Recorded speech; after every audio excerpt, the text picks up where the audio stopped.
L'aéroport Toulouse-Blagnac vous présente l'interview Objectif News de 18h.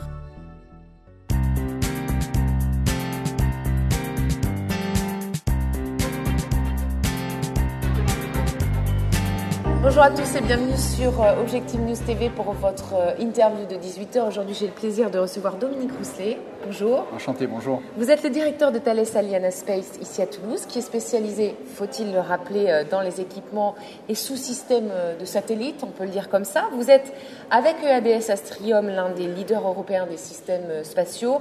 Et autour de vous deux, le CNES, vous vous êtes constituer, on va dire, un véritable et en tout cas une forte dynamique avec un tissu industriel dense et des services nombreux. Pour bien comprendre tout cela, est-ce que vous pouvez concrètement nous expliquer comment vous êtes structuré ? Oui. Alors vous avez dit équipement et sous-système, en fait c'est de là qu'on vient.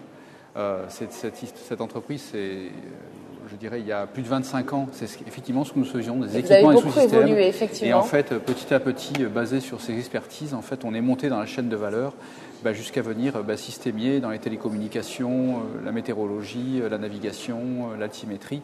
Je vais vous donner un exemple concret, par exemple, c'est le contrat Iridium que nous avons gagné aux États-Unis. Le contrat Iridium, c'est juste 81 satellites.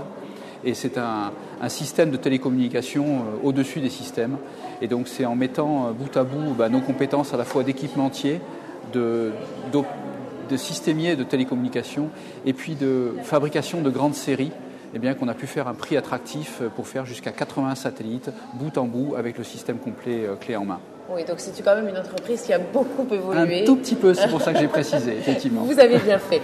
Plus largement, est-ce que vous pouvez nous donner quelques tendances sur les perspectives et les enjeux pour cette filière du spatial ? Alors la filière du spatial, il y a deux grands mondes dans le spatial. Il y a le monde des télécommunications, qui est un monde, on va dire, essentiellement commercial. Donc les dernières années ont été plutôt fastes pour nous. On a gagné plus de 30% du marché des télécommunications sur les 3 dernières années, essentiellement grâce à nos constellations, donc 80 satellites Iridium, 12 satellites O3B, 24 satellites Globalstar. Donc ça, c'est le rétroviseur derrière. Si on regarde devant, ce qui caractérise ce monde des télécommunications, on assiste à un renversement de situation. Oui. Les pays émergents qui jusqu'à présent cherchaient à nous acheter nos infrastructures, de plus en plus veulent faire eux-mêmes. Et donc on voit bien ici une tenaille très forte où le marché se raréfie et puis le nombre d'opérateurs augmente. Donc là vous voyez une concurrence de plus en plus rude, notamment sur les gros satellites de télécommunications. Donc ça c'est le premier effet. Le deuxième effet, c'est la parité euro-dollar. On fabrique en euros et on vend essentiellement en dollars. Donc je dirais que depuis quelques semaines, l'euro s'est calmé et nous, ça nous va très très bien. Mais mon Dieu, pendant de nombreuses années, ça a été très très compliqué avec un euro à 1,40 $, 1,4 fois le dollar, c'est très très compliqué pour nous. Et le dernier effet qui sous-tend ce marché des télécommunications, c'est une raréfaction de la commande publique aux États-Unis dans le domaine du spatial militaire et donc des très gros acteurs américains qui viennent beaucoup plus maintenant sur le marché des télécommunications civiles et donc rendant encore plus compliqué, je dirais, la tenaille, l'adéquation offre-demande. Ça vous inquiète tout ça ? Absolument, oui. Non, c'est un sujet sur lequel on réfléchit beaucoup et sur lequel il y a notamment de grandes réflexions avec le gouvernement français qui est bien conscient de notre capacité à l'export. Je vous l'ai dit, dans les télécommunications, on fait 90% de notre chiffre d'affaires à l'exportation. Et donc, c'est d'où la raison des décisions stratégiques sur le plan d'investissement d'avenir, que ce soit sur les technologies et les différenciateurs technologiques dans les charges utiles.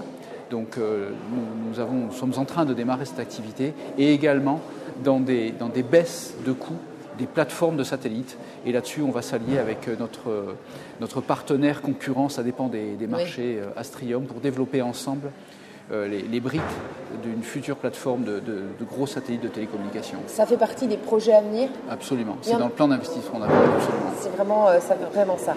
Alors, vous participez aujourd'hui, comme beaucoup d'industriels, ici à Antior, au premier forum de l'industrie qu'organise la Chambre de commerce et de l'industrie. Comment les industriels comme vous répondent au marché ?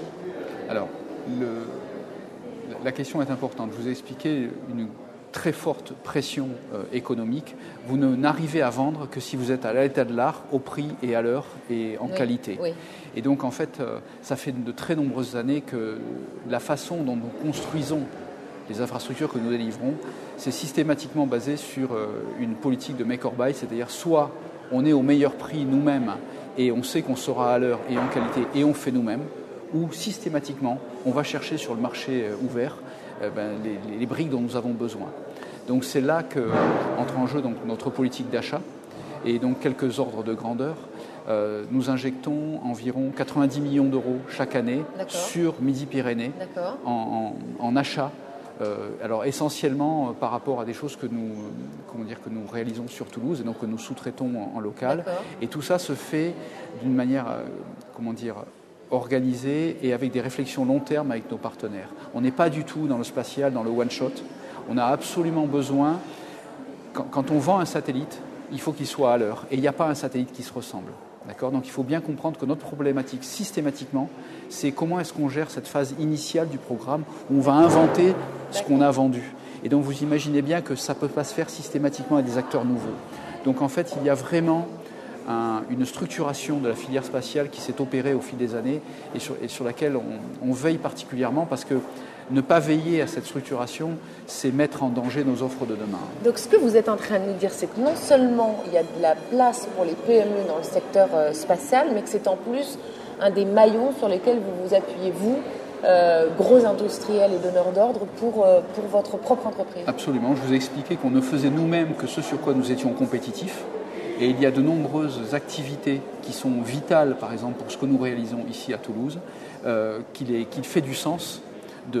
sur lesquels il fait du sens de s'appuyer sur des partenaires. Donc j'ai des exemples très concrets, liés par exemple au harnais filaire de nos satellites, à la réalisation et aux logiciels qui sont dans les bancs de test de nos charges utiles, sur des réalisations de pièces mécaniques pour les antennes de nos charges utiles, sur du câblage électronique, des composants des cartes que nous réalisons ici sur Toulouse. Et donc oui, autour de ça, il y a vraiment des success stories avec des sociétés avec lesquelles on travaille depuis des années et des années. Et les chiffres montrent qu'en plus les chiffres d'affaires de ces sociétés montent. Donc ça veut bien dire qu'on a réussi à faire naître des pépites ici en région.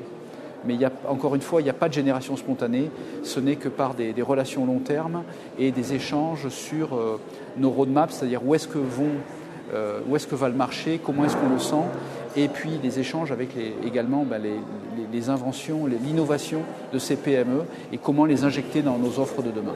Rien n'est fait au hasard, on l'a bien compris. Non, absolument, merci. Merci à vous, merci à tous de nous avoir suivis. À très vite sur Objectif News.